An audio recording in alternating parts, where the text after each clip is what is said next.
अस्सलाम वालेकुम dear students of class 10th।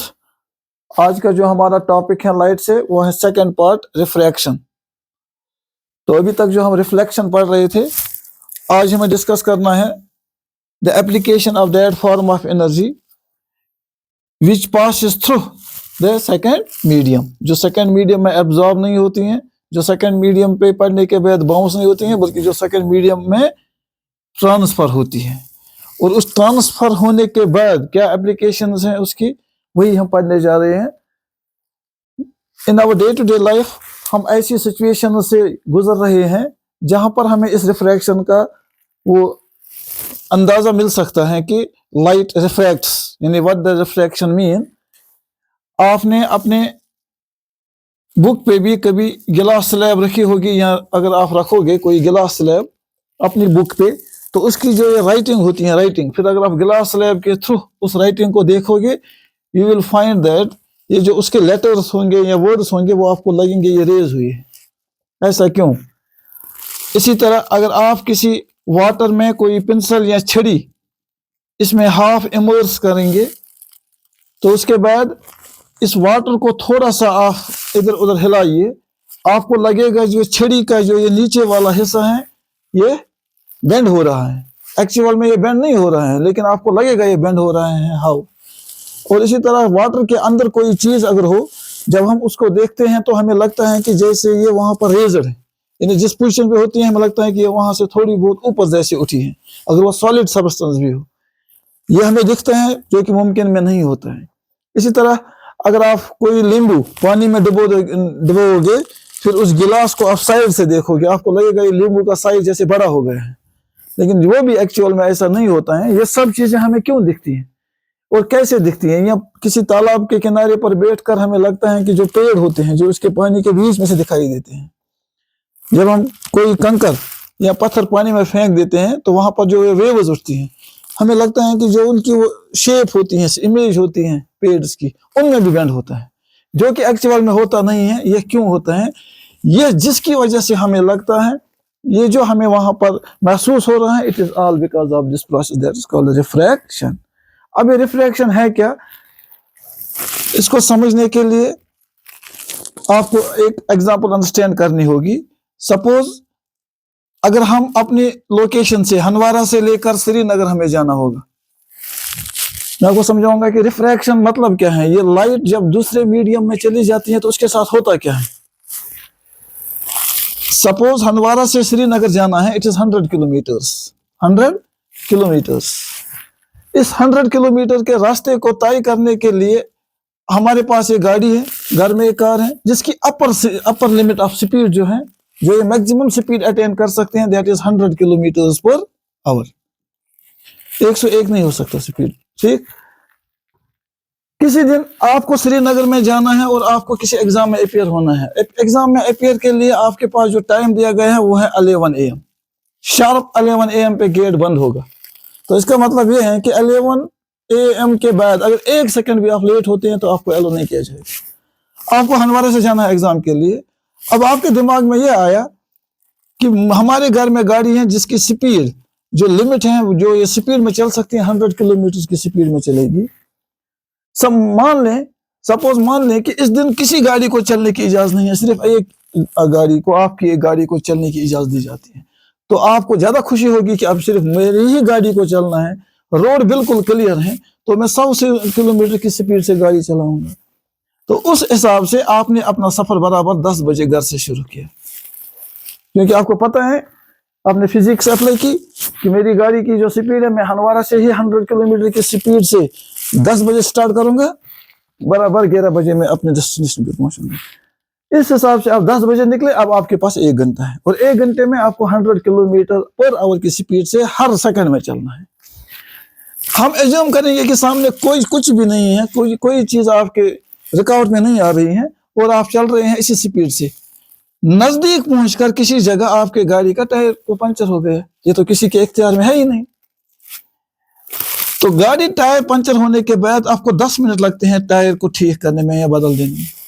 अब आप बताइए, आपको पहुंचना था 1 घंटे में, आपकी गाड़ी की अपर लिमिट स्पीड जो है वो 100 किलोमीटर पर आवर, अब आपने 10 मिनट गवा दिए, अब आपके पास कितने मिनट रह गए?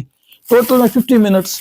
अगर आप 100 किलोमीटर पर आवर की स्पीड से भी चलेंगे, फिर भी आप ये 100 किलोमीटर का रास्ता तय नहीं करेंगे, आप 90 किलोमीटर तक ही पहुंच पाएंगे, क्योंकि आपके पास 10 मिनट कम हो गए, तो लेटली 10 किलोमीटर कम हो गए। लेकिन अब आपको ये टेंशन हो गई कि मुझे तो एग्जाम हॉल में पहुंचना ही पहुंचना है, 11 बजे पहुंचना ही पहुंचना है।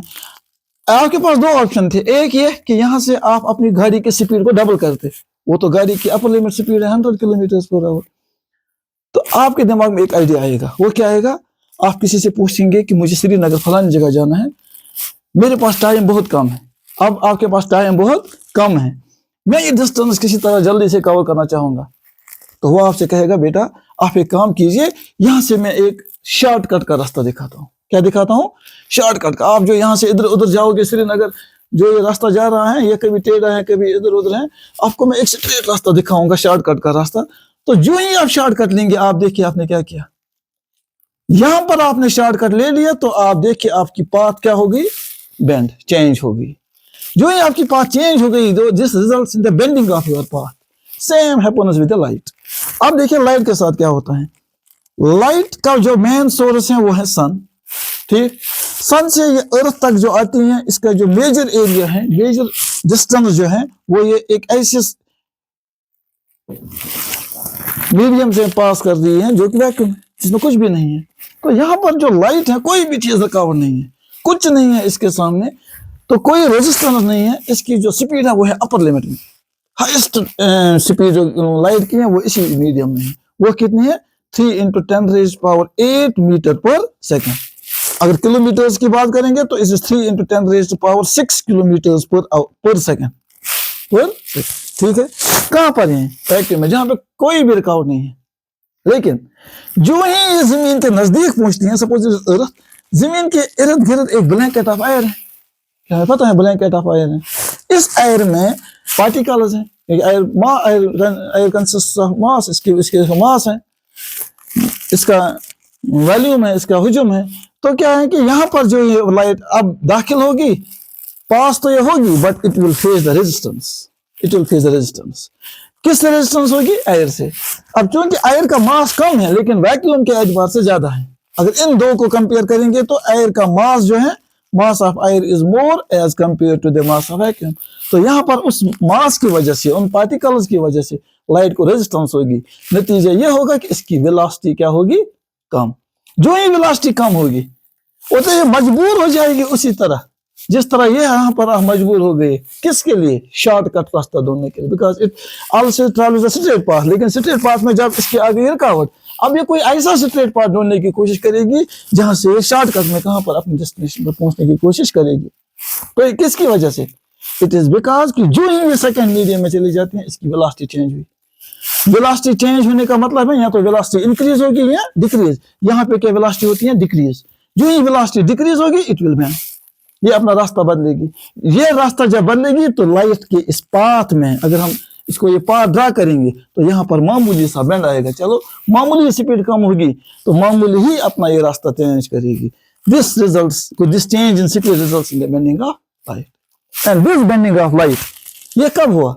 ये तब तक तो नहीं हुआ जब तक लाइट ट्रैवल कर रही थी थ्रू वैक्यूम, तब तक कुछ नहीं हुआ था इसके पाथ के साथ। जो ही इसने सेकेंड मीडियम में एंट्री की, तो सेकेंड मीडियम में एंट्री के करते ही इसकी वेलोसिटी चेंज हो गई। जो ही वेलोसिटी चेंज हो गई, that results in the change in path.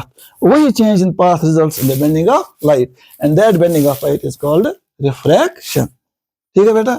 अब इसको थोड़ा समझने के लिए मैं एक गिलास स्लैब बनाता हूं, लेकिन वो समझने के लिए आप ये देखिए, यहाँ पर जो वैक्यूम था, एक मीडियम यहां से आ रही थी, और अब ये एंटर होगी एयर में। ये दो मीडियम है, ये दो डिफरेंट मीडियम में। डिफरेंस क्या है इनमें? डेंसिटी की। डिफरेंस क्या है? डेंसिटी की। उस डेंसिटी से क्या फर्क पड़ता है? That velocity of light is different in different mediums. ठीक है बेटा। तो यहाँ पर जो मीडियम है वैक्यूम, और यहाँ पर जो मीडियम है ये है एयर। डेंसिटी किसकी ज्यादा है? Density means mass per unit volume. अगर बराबर वॉल्यूम लेंगे, फिर देखेंगे किस में मास ज्यादा निकलेगा, तो एयर में ही निकलेगा। मास पर यूनिट वॉल्यूम जिसका ज्यादा निकलेगा, उसकी डेंसिटी ज्यादा है। यहाँ डेंसिटी किसकी ज्यादा है? एयर की। वैक्यूम की क्या है? कम। तो जिसकी जितनी डेंसिटी कम है, जिस मीडियम में जितनी डेंसिटी कम है उस मीडियम में लाइट की स्पीड उतनी ही ज्यादा रहेगी। सबसे डेंसिटी जो कम है वो है वैक्यूम की, इसलिए जो हाईएस्ट लिमिट ऑफ स्पीड जो लाइट की है वो है वैक्यूम में। उसके बाद जो डिफरेंट मीडियम्स आएंगे, अब एयर आ गया एक मीडियम, फिर वाटर आएगा, फिर गिलास आएगा। जिस जिस मीडियम से ये लाइट ट्रेवल करेगी उस मीडियम की डेंसिटी डिसाइड करेगी कि इसमें इसकी वेलोसिटी कितनी कम होगी या कितनी ज्यादा रहेगी। जिस मीडियम की जितनी डेंसिटी कम होगी उसमें वह लाइट की उतनी ज्यादा स्पीड होगी, और जिसकी डेंसिटी कम ज्यादा होगी उसमें उसकी वेलोसिटी कम होगी। और वही कम और ज्यादा वेलोसिटी किसी मीडियम में ये डिसाइड करेगी कि लाइट कितना बेंड करेगी, कितना ज्यादा या कितना कम बेंड करेगी। इट डिपेंड्स कि इसकी वेलोसिटी पे कितना असर पड़ता है और क्या असर पड़ता है। ये याद रखना, कितना असर पड़ता है यानी कितनी चेंज होती है और क्या चेंज होती है। चेंज मीन्स क्या इंक्रीज होती है या डिक्रीज, वो हम इसलिए इस वैक्यूम यहाँ पर जो ये दो मीडियम्स हैं वैक्यूम एंड एयर, इसकी डेंसिटी कम है, इसे कहेंगे हम रियर। क्या कहेंगे? इसका नाम है रियर। इसका नाम क्या क्या क्या कहेंगे हम? It is denser as compare to vacuum. फिर अगर हम एयर और गिलास लेंगे, अगर हम एयर और गिलास लेंगे तो यहाँ पर एयर क्या है? एयर क्या है? रियर। एयर क्या है? रियर। तो गिलास क्या है as compare to air? Denser, क्योंकि गिलास का मास क्या है? ज्यादा, किससे? एयर से, तो गिलास बन गया डेंसर मीडियम। ठीक, अब आप देखिए रिफ्रैक्शन को और इजीली अंडरस्टैंड करने के लिए हम लेंगे दो मीडियम्स। एक और बात ऐड करना चाहूंगा कि रिफ्रैक्शन तब तक नहीं होगी जब तक न लाइट अपना मीडियम चेंज करेगी। तो इसका मतलब यह है कि किसी एक ही मीडियम में लाइट अपना पाथ, अपनी डायरेक्शन ऑफ प्रोपगेशन चेंज नहीं करती। It is when light change it is medium, at that moment its velocity changes which results in the bending of light.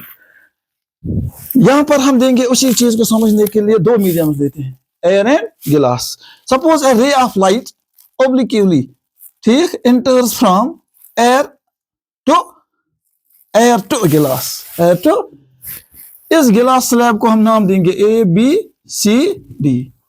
तो ये गिलास के किस सरफेस पे एंटर कर रही है? गिलास को तो एंटर कर रही है लेकिन कौन से सरफेस पे? A B पे। तो ये A B सरफेस पे से ट्राई कर रही है, अब ये एंटर कर रही है दूसरे मीडियम में विच इज डेंसर। ठीक है बेटा, विच इज डेंसर। अब आप खुद बताइए क्या इसकी वेलोसिटी इंक्रीज होगी या डिक्रीज होगी? जब इसकी वेलोसिटी जो है, जो इसकी वेलोसिटी एयर में थी उस हिसाब से आप लगाइए अंदाजा। अब ये डेंसर मीडियम में जा रही है, क्या इसकी वेलोसिटी डेंसर मीडियम में जाने के बाद इंक्रीज होगी या डिक्रीज होगी? डिक्रीज होगी। तो फिर उससे क्या होगा? आप देखिए ये इसकी एक्चुअल पाथ है, यहां से तो लाइट नहीं जाएगी, यहां से तो लाइट नहीं जा सकती क्योंकि इसकी वेलोसिटी चेंज हो रही है। अब वेलोसिटी चेंज होने के बाद what will light do? It will try to find out the shortest distance. ये कोशिश करेगी यहां पर कोई शॉर्टकट रास्ता ढूंढने की जिससे इस डेंसर मीडियम में बाहर आए, ताकि फिर इसकी स्पीड बढ़ जाए, फिर ये जहां चाहे वहां घूम जा सकती है। फिर लेकिन यहां पर ये कौन सा रास्ता इख्तियार करेगी? The shortest path. अब आप देखिए, आपसे ये सवाल करूंगा, क्या अगर ये इस यहां से जाएगी तो पाथ तो इंक्रीज ही हो रहा है। शॉर्टेस्ट पाथ का मतलब है ये इससे छोटा पाथ इख्तियार करेगी तो इट विल बेंड, ये यहां से निकलेगी। इसका एक्चुअल डायरेक्शन तो ये थी, लेकिन एक्चुअल डायरेक्शन से ये थोड़ा बेंड हो गई। अब हमें ये देखना है कि कहां की तरफ बेंड हो गई, कहां की तरफ बेंड हो गई। ठीक है बेटा, वो मैं अभी समझाता हूं। यहां से ये बेंड होकर किस फेस पर आ गई? CD पर। अब ये CD पे ये वापस निकलेगी कहां पर? किस में? एयर में। तो यहां पर और मीडियम चेंज होते हैं, डेंसर टू रियर। यहां पर था रियर टू डेंसर, स्पीड क्या हो गई? कम। यहां से निकल रही है डेंसर टू रियर, वेलोसिटी क्या होगी? ज्यादा। तो यहां भी चेंज होगी लेकिन वेलोसिटी इंक्रीज होगी। वेलोसिटी इंक्रीज क्यों होगी? क्योंकि रियर मीडियम आ गया, डेंसिटी कम वाला मीडियम आ गया। जो ही वेलोसिटी इंक्रीज होगी ये उसी डायरेक्शन में जाएगी जिस डायरेक्शन से ये आ रही थी, ये उसी डायरेक्शन में जाने की कोशिश करेगी तो इट विल बेंड। ठीक, इट विल बेंड, ठीक, इन द डायरेक्शन की जो इसकी ऑलरेडी डायरेक्शन थी उसी डायरेक्शन में आगे अपने डेस्टिनेशन को जाएगी। तो इस तरह ये हमने देख रहे हैं कि when it comes from a rarer medium to denser medium, वहां पर भी बेंड हो रही है। When light enters from denser medium to rarer medium, वहां पर भी बेंड हो रही है। अब ये बेंडिंग कहां पे कितनी हो रही है वो हम देखेंगे। हमने पढ़ा है रिफ्लेक्शन में भी कि व्हेन लाइट, यहां देखिए आप, पहले एक मीडियम से जब ये दूसरे मीडियम में दाखिल हो रही है, जिस पॉइंट पर ठीक, जिस स्पेसिफिक पॉइंट पर ये लाइट रे दूसरे मीडियम में एंटर हो रही है, that is called the point of its incidence. जैसे हम इस दरवाजे से कमरे में अंदर हो गए तो हम कहेंगे इस दरवाजे को this is the point of entrance of this room, और कोई रास्ता नहीं है। इसी तरह जिस रास्ते से जिस पॉइंट पर ये लाइट रे दूसरे मीडियम में एंटर होती है, it becomes the point of incidence. तो यहाँ पर दो पॉइंट ऑफ इंसिडेंस है, एक यहाँ पर और एक पॉइंट ऑफ इंसिडेंस यहाँ पर। यहाँ पर रे ऑफ लाइट एंटर होती है फ्रॉम एयर टू गिलास, यहाँ पर होती है फ्रॉम गिलास टू एयर। इन दोनों पॉइंट ऑफ इंसिडेंस पे हम सर क्या ड्रा कर रहे हैं, शाबाश, क्या ड्रा करना है, 90 degree angle, that is called normal. क्या कर ड्रा करेंगे, नॉर्मल। यहां पर भी क्या ड्रा करेंगे, नॉर्मल। ठीक, अब आप देखिए, when light enters from rarer medium to denser medium, क्या ये नॉर्मल की तरह बेंड हो गई या नॉर्मल से दूर, it bends towards the normal.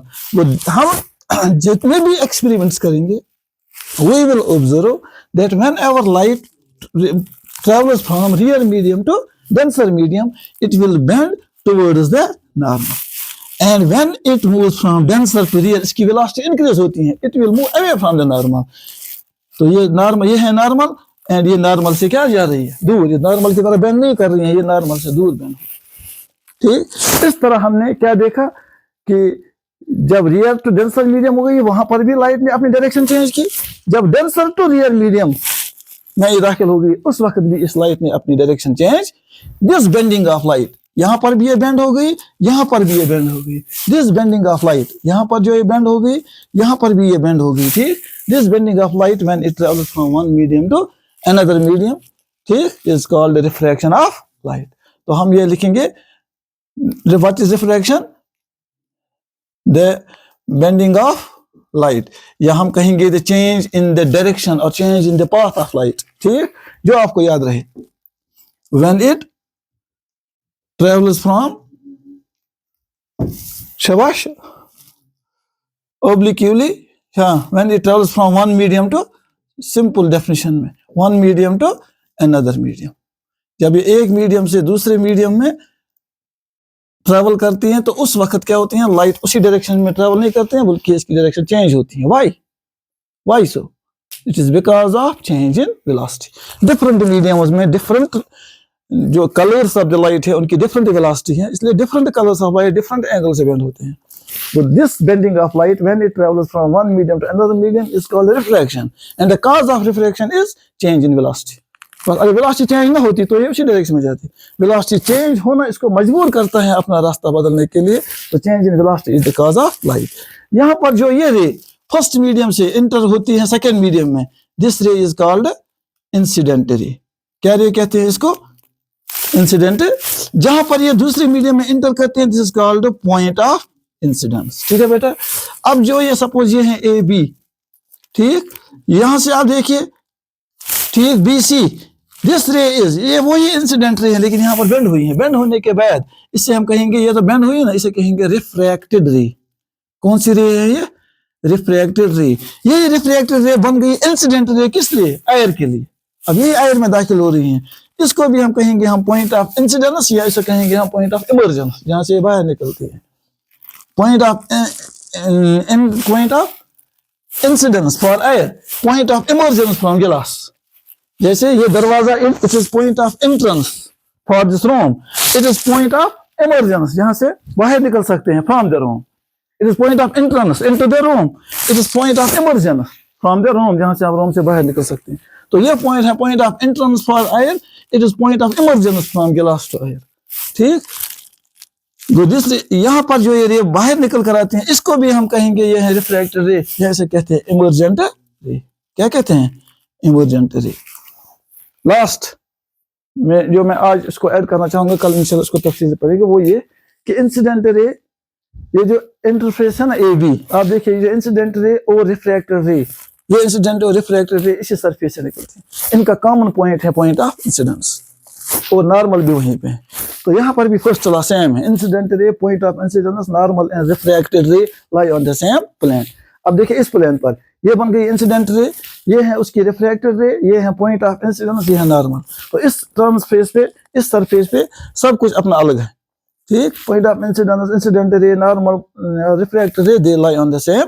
First law is same for both reflection and refraction. Second law inshallah kal padenge. Hope you understand what actually the refraction is and what it causes. Thank you.